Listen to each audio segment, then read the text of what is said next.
So I'm Destiny Wagner. I spent over 20 years in education as an all-levels physics teacher and instructional technology coach.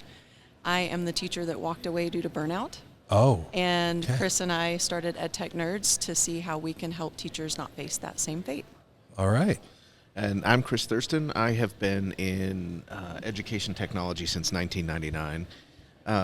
And through all of the evolutions of that technology and trying to make things work, especially in the last 10 years, the thing that I've realized is that tech people can't push technology into education. Education has to pull it in. And so it has to be curriculum and pedagogically driven.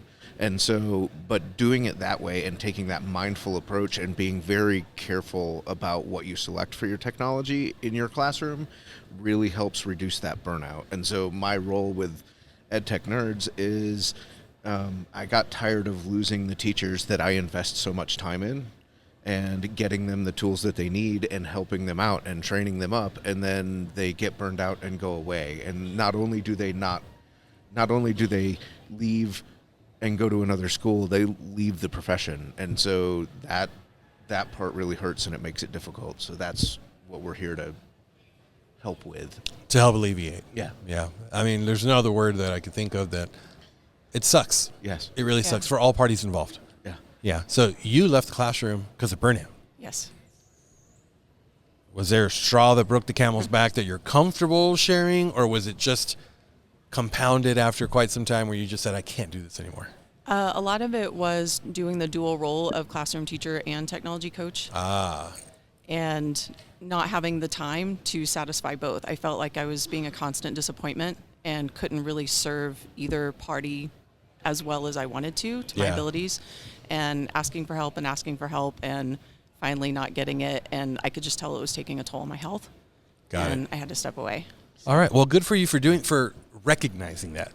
A lot of people will recognize it and say, I'll get through it. And then there's a saying that I heard someone tell me a while back, and it said, it actually resonated so well that I forgot what the heck it said. But in a nutshell, it was I'm sorry. There's two people, actually in my case, there's three people who are going to remember all those late nights and all that extra work that you put in when you leave the district. When you're, older in life, there's three people who are going to remember all the hard work that you put in. Your wife and your two kids. Yeah. Other than that, no. Yeah. Your position will be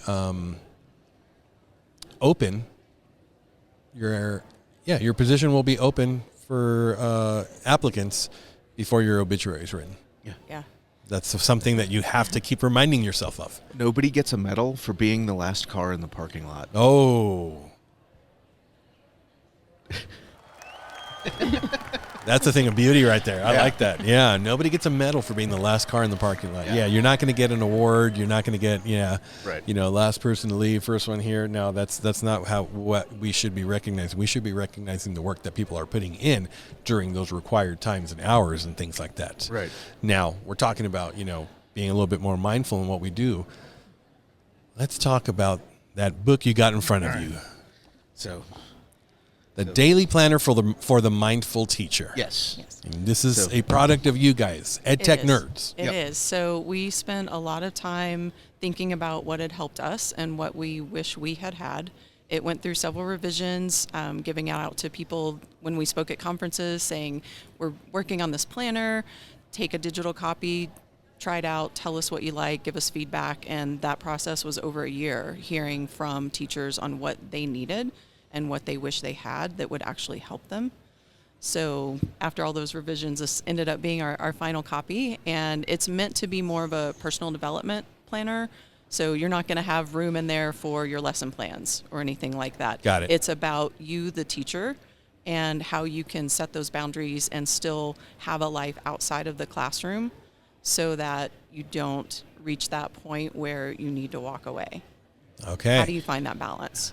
Yeah. And one of the things from this conference, during the leadership exchange, one of the speakers said the line, "If it's important to you, structure it."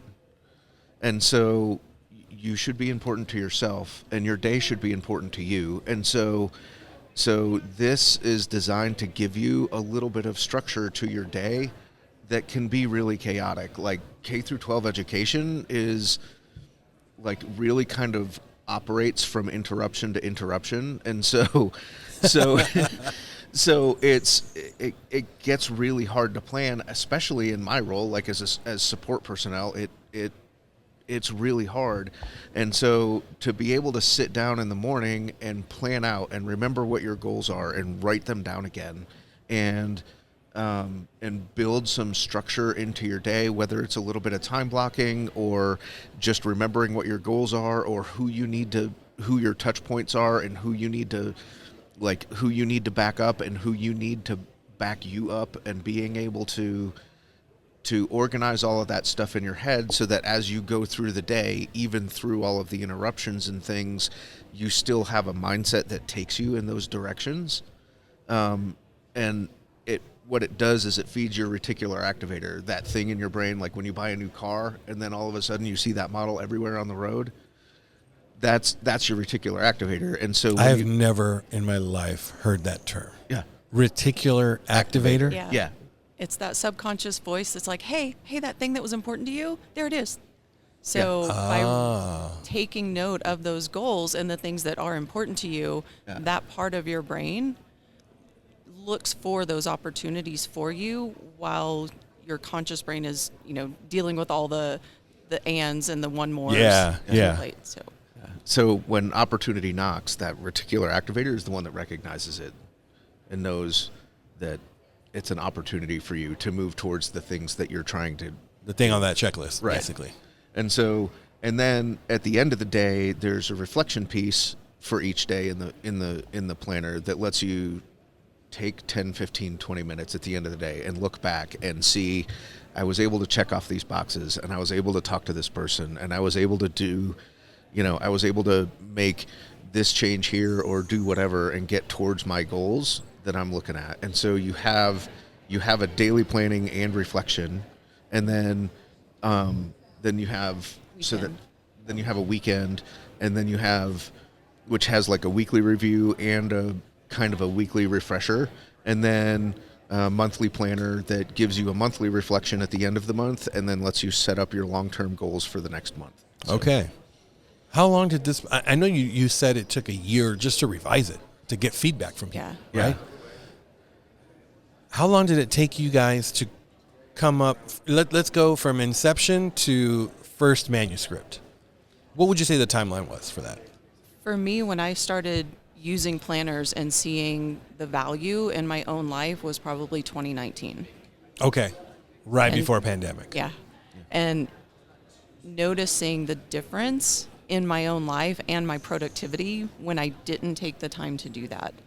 And constantly feeling on those days when I didn't take the time to plan and set up my own mindset for the day, noticing that I constantly felt behind and I was playing catch up, and it just felt like you're, treading water and drowning versus taking control of the things that matter to you.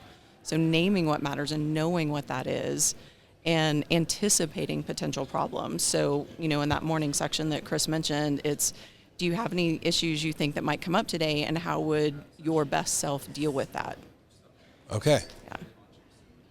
Yeah. 2019, start getting the idea. Mm-hmm. First manuscript. When was that first manuscript like, okay, I think we got something here? 2022. Oh, wow. Yeah. About 3 years. Yeah. Okay. It's one of those things like the reticular activator in your brain, kind of toy with it in the back of your mind and seeing the value and then knowing, wait, we can do this in the classroom. So I left in 2021. Okay. Yep. And I think that's when it really started of, I love education. It's the only career I've ever had. I want to be able to stay in that world. How can we help teachers? So taking the value that I saw in my own personal life, but really focusing it down towards the classroom teacher so that they can get that mindset and that planning and not feel the overwhelm. Okay. It's, I mean, you know, being that I'm on the same side as you guys as being an author, I look at my body of work, which I just happen to have here, as one of the books I wish I had when I started. Is that kind of the mindset that you guys took as well? Yeah, a lot of it was. I mean, for me, seeing the value of knowing how important it was and noticing that difference when I had a planner and when I didn't. And recognizing this is something that can really, really help people, and feeling that to the core of your being of knowing, no, this is a real thing. It's going to make a difference. It's going to help people and teachers set up their day and feel like they can reclaim part of their personal life back. Okay. All right.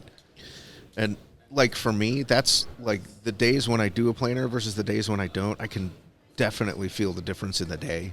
Like the sense of accomplishment at the end of the day, how well the day flowed, that kind of thing. Like if I plan ahead and take that 10, 15 minutes in the morning of like quiet, no screen time to like sit down and just use the planner to organize my brain, then the rest of the day just flows. Whereas if I don't, like there's a lot of frustration and difficulty in task switching and dealing with the interruptions and stuff. So I never really thought about K-12 education being kind of run by interruptions. yeah.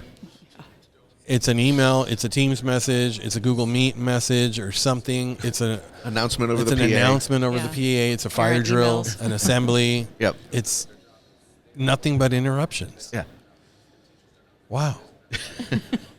Okay. Rethink your whole day now, Yeah. right? Yeah, right. And then you talked about, you know, taking those 10, 15, 20 minutes before the day starts with no screen time and really start not even reflecting, but preparing for the day and preparing for what may come. It is amazing when I don't look at my phone before I leave the house, you know, other than maybe looking at my calendar, my first appointment, what campus do I have to go to?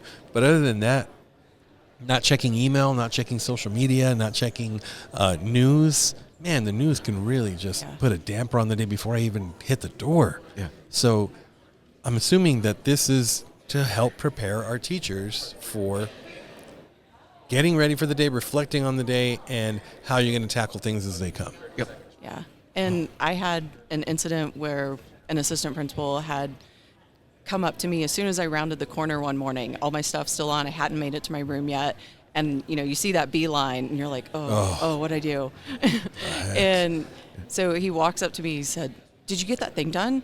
And then the moment of panic starts, right? Because I can't remember. I have no idea what he's talking about. He's like, "That thing." I'm like, "I'm so sorry. I don't know." And he said, "I emailed you this morning." I went, "Oh, let me stop you right there. I have a rule. You know, you mentioned the no social media. For me, it's no screen time. And at the time, it was within 2 hours of waking up. And I explained how important it was for me to get my mindset, do my planner, get everything in order that I needed so that I could better serve people for the rest of the day, and said, "Yeah, and you still got 12 minutes. Oh. And he was like, oh. And then afterwards, he, you know, pausing and really letting that sink in, said, "That's a really great idea. I love that. Okay, cool. Let me know when you get to the thing." Really? Like, yeah, it turned That's out to be pretty not a cool. big deal, but that mindset of pausing and taking time for yourself, I mean, it was so important to be a core value for me, and to have that recognized, it felt really validating. That's the word right there, validating. Yeah. I like that because it could have gone the other way. They could have said, "Listen, when I email you, you need to check it, you need to get it done," kind of thing. Yeah. And that too is like a really good example of arbitrary urgency. Yet another term, sir, that I've never heard. Nevertheless, at 8:45 Denver time. All right. So Arbitrary like, agency. urgency. See, I right? didn't Like for remember. him in that moment, it was urgent, and he needed to know if she did the thing right then. But then when he figured out why she didn't know anything about it, like the urgency just dissolved and went away. There wasn't a real deadline. There wasn't a real urgency behind it. But that happens a lot, especially when you're dealing as a teacher, when you're dealing with parents. There's a lot of arbitrary urgency. Oh my gosh. Right? It's urgent. Very and it's arbitrarial yeah. or genetic. Yeah. Yes. But that happens a lot. So if you have a plan in place in your head, and how to deal with those things, then it really does make your day easier. So Yeah. I need to get my hands on that book because that's one of my. It's kind of like one of my unspoken goals. My wife doesn't even know that I've created this goal. I should probably communicate that with her, but being a little bit more mindful because there's so many times I leave the house and I'm already in a bad mood. yeah, And that sucks. yeah, It sucks for everybody who I come in contact with. Saying goodbye to my kids in the morning. My wife is the first one to leave, but, there's times where I leave the house and I'm already in a bad mood. The sun might not even be up all the way, and I'm already, I might be giving off that bad energy kind of thing, and I need to be more mindful about that, and I need to so I'm gonna grab a copy of that book, and really, really kind of maybe on the flight home. there you go. Yeah, I Check like it that. out. See how it flows with you. Yeah. And what's relevant. And like you mentioned, that bad mood that starts, trying to alleviate that and taking those few moments. And we even have a question in there in those morning reflections of who might need a little extra care today. So then instead of being short, pausing, taking that moment, taking a breath, I need to show a little extra kindness to a particular person. And there may not be one that day. It might be you. And yeah, absolutely. Yeah. And Me is a valid answer in that box. there have been times I put myself down for that, right? Okay. And then when Chris said we structured the evening reflections, there's only 5 questions in the evening. It's not meant to take a lot of time, but in thinking about how we ask our students to go through those assessments and reflection pieces on what they've learned, we thought that was really important for you to model as a teacher. So we put that in the evening reflections to look back on your day and Basically see the how same you're questions doing. you're asking your students after the reflection, but you ask them of yourself. Yeah. Yeah. Like how did it go for you that day? And it allows you to brain dump so that you can have better quality sleep. That I've heard before. Yeah. Brain dump. Yeah. Yeah. Okay. Yep. Interesting. If I you like write this. if you write it down, then your brain actually understands that it has been stored somewhere else, so it doesn't feel like it needs to try to remember it over and over and over again, and it lets you get to sleep. Metacognitive urgency. Yeah. I just thought Sounded I'd throw some great. big words out there. All right. Okay. Interesting. How can people find the book? So we're with X Factor for the publisher. There's Big shout out to Matt Joseph, who's literally across the hall. I can see him over there. so there's an Amazon link, and then we also have a link to the Amazon store on our website. It's edtechnerds.com. Okay. And if you go to edtechnerds.com, we actually put scrolling pictures so that you can get a look at the inside. Yes. And also every copy has sample pages filled out for you. So if you're like, I've never heard these terms before, I'm not sure what to put in these questions, we gave you examples for the daily, the weekly, and the monthly pages. Okay. To give you an idea of how the planner can fit into your own life. All right. Yep. That sounds great. I'm definitely gonna get a copy of that. Now, how long has this been out? As Just of a few today, months. just a few months. Yeah. 2024, right? Yeah, very early February. Yeah. Yeah. Okay. Have you guys already started okay, we could do a follow-up book, or we need to do some revisions? Because I know with X Factor EDU, one of the things I love is Matt will say, hey, if you have something that you want to change or add, do it, send it over, and I'll make the change on the fly. We actually talked about just a few weeks ago doing a companion piece that's a workbook for the students Oh. and how that would fit into the classroom. Okay. All right. Post ISTE maybe? Sounds great. Yeah. Okay. And then I'm also I'm working on a version that's really kind of more for myself, but that will possibly turn into a version of the planner for the mindful administrator. So, but that's a smaller project because it's more like project management focused and being able to it's not just daily scheduled, but it's also a little more professional. Yeah, I could definitely see for that. an administrator. Yeah, that type. one has a longer term focus for long range planning and projects. Yeah, breaking the project down into manageable tasks and all that stuff. Okay, I like that. How can people connect and find you guys at Tech Nerds? I am at EdTech Destiny on all the socials. And I'm at Chris Thurston on Twitter, Twix, X, whatever. Twix. Okay, all right. Yep. And the website Is edtechnerds.com. Okay, all right. I do have another question for you before we wrap up. You guys are married. No. No. You're not? No. I thought you guys were. We get that a lot. No.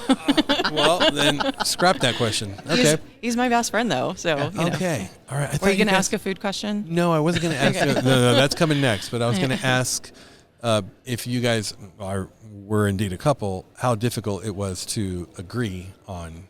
Well, I guess I can still ask you guys. Yeah. Yeah, I can get ask. it.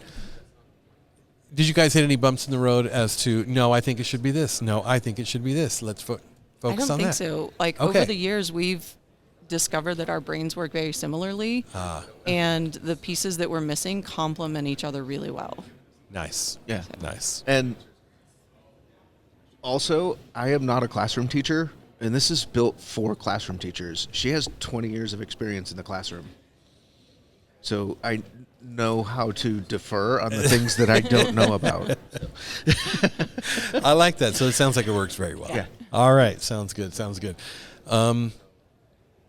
Being that we are in Denver, what is the best meal you've had At since the ISTE? Stout Street Social. Across the street? Across the street. Their appetizer of goat cheese, and it had a tomato jam Okay. and a truffle honey whipped into that, and the bread was toasted perfectly. I wanted to have it for every meal since I've been my here. gosh. It was It's incredible. so good. All right. Yeah. Would you agree, or would Yeah. you say something else? No, it was that. It was fantastic. And that's right across the street. yeah. It is. As soon as we stop Definitely go recording, I'm get that, going over. Yeah. It's so worth it. Okay, that sounds good. Well, I appreciate everything you guys are contributing to the educational space. Your contributions to help alleviate the teacher burnout, the leaving of the profession. That's the worst one. Is not when they leave to go to another school or something, but to just leave the profession. That's a deep cut. Yeah. It's a deep cut, and I just want to applaud you guys for what you guys are doing, for making this accessible to those who need it, and I'll make sure that I amplify the voice and share amongst my colleagues and who I come across with as to this, because every single person, whether you're watching or listening, I'm pretty sure that this either applies to you, every teacher can use this, or you can think of somebody who you can maybe gift this to. Yeah, we've had a lot of people ask that they have new teachers coming into the profession. Yeah. So I have first and second year teachers. How can I help them? Okay. And they've taken a look at that. Thought it'd be a good gift. Yeah, I'm definitely going to put that on my radar for some of my first year teachers at my campuses. Cool. So, yeah, you'll be Thank getting you some so emails much. from me. Okay, All right. sounds Well, great. thank you very much. Enjoy the rest of your conference. Appreciate your time. Thank you. Thank you.